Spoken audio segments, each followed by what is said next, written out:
shan saac u da'ay shantii saacna magaalada inaa looga baxay masiibadaas meesha aan degannahay iyo buuraha isku dhow iyo deegaanka oo macnaha biyo mareen ah kulley haddii dawlad fiican iyo dhaqaalo fiican iyo dadaal iyo aqoon la helo waxaan u malaynayaa in dadka iyo ummadda reer beledweyne ilaah baa badbaadi kare la badbaadi karo webiga wuxuu u baahan yahay qashin bixin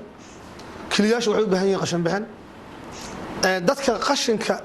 webiga ku daadiyo oo ama buundo uga daadiyo ama meel kale uga daadiyo ama bulaacadaha ama labaajooyinka ama masquulaha ku furan inaan annaga ciddii samayso aan la soo wadaagno maamulkana ay markaas ay ka bixiyaan falcelin laamaha amniga ay la wadaagaan dadkaasna ay ciqaab mutaystaan beledweyne waa la ogyahay maanta shuban biyooda ka jiro cudurro kalaa jiro waxaasna waxaa keenayo webiga dadku ma awoodaan in wasakho la cabo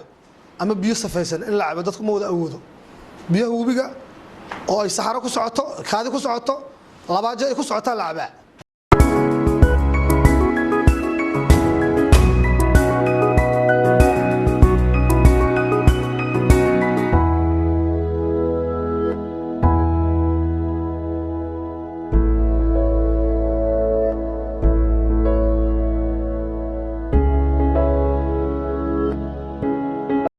waxaan ka bilownay buundadan buunda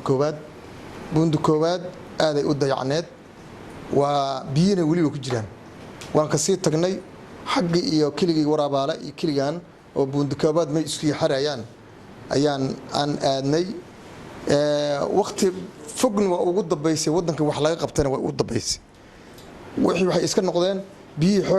xoog badan ay ahaayeen waxay iska jabsadeen maasha Allah tabaarakallah dhul weyn ay iska qabsadeen marka buundadii loogu talagalay buundadan tan oo buunda koowaad ilaa buundada xagga ahayd oo waraabaala way isku aadiyihiin dadkii khayr Allah siiyo dadkii uu dhisay isku aadiyeen buundadan midda ka biyaha ka baxay buundada isku aadiyihiin si toos in isku aadaan oo sida ay ku shubaan ayaa maarta awal loogu talagalay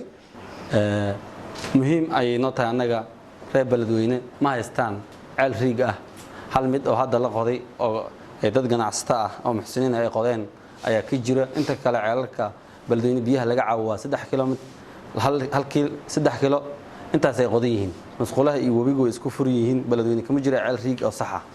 waxaan rabnaa inaan naga gaarsiisaan beledweyne wuxuu u baahan yihiin biyo inay cabaan waxaan rabaa inaan naga gaarsiisaan reer beledweyne biyo xireen iyo biyo ay u baahan yihiin waxay cunaan way haystaan guryo ay saxdaan way haystaan waxaan rabnaa in fikradaas dhammaan naga gudbisaan anoo ku hadlaya magaca gobolka oo mahadsantiin shaqo wanaagsan aad qabateen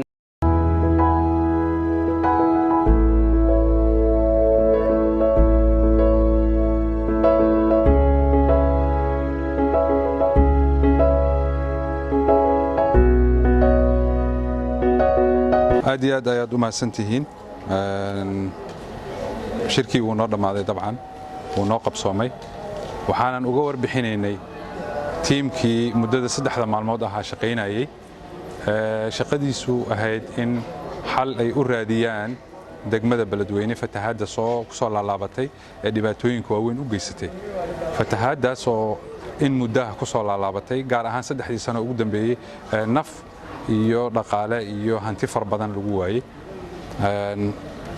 fatahaaddaas ayaa waxay ahayd mid ka imaatay dhowr nooc isku tagay ayay ka timid waa midda koowaad waxay ka timid webigii oo xilligiisii roobka maaragtay xoog ahaa la galay marka koowaad webigii oo maaragtay soo butaacay marka labaad roobab xoog leh oo dhacay oo ka da'ay buuraleyda ku hareeraysan degmada oo drainage-kii ama togagii ama waadiyaashii biyaha siday ay biyo xoog leh ku soo dareen webigii midda saddexaad waxay tahay webigii oo guntiisii aad u gaabatay maxaa yeelay webigu wuxuu leeyahay gun dheer oo loogu talagalay biyaha inay qabtaan marka webigii ayaa guntiisii gaabatay sababo fara badan awgeed waa sababta koowaad waxaa galay dhiiqo fara badan qashin fara badan oo degmadii ama bulshadii ay ku gurtay ayaa webigii guntiisii ku soo gaabatay marka dhibaatooyinkaas isku tegay ayaa waxay keeneen in webiga shabeelle gaar ahaan marka uu marayo degmada beledweyne uu aad u fataho inkastoo deegaanada kale uu maro uu fatahaad ka sameeyo waxaa ugu xoog badan degmada beledweyne waxaan kulamo gaargaar ah la yeelanay maamulkii gobolka oo ugu horeeyo gudoomiye ku-xigeenka arrimaha bulshada sidoo kale gudoomiyaha ku-xigeenka maaliyadda iyo siyaasadda sidoo kale gudoomiyaha degmada iyo ku-xigeenadiisa intaas waxaan ka shaqaynaynay in maaragtay aan helno fiilka meesha aan tegayno xogta ugu saxan inaan helno marka koobaad marka labaad security ahaan meesha aan tegayno securitykeeda siduu yahay amni ahaan intaa kadib waxaan la kulannay ururada kala duwan ururka haweenka ururka dhalinyarada waxaan la kulannay oo kale aqoon-yahanada degmada Beledweyne iyo kuwa gobolka ee ku sugnaa degmada Beledweyne intaa kadib waxaan galnay fiilkii shaqadii fiilka ayaan tagnay waxaan la kulannay ilaa 8 goobood oo ah meelaha webiga uu ka butaaca uu ka jabo meelaha webiga biyaha ku soo kordhiyo ama ku soo dara biyaha xoogga leh ee togagii waadiyaasha ah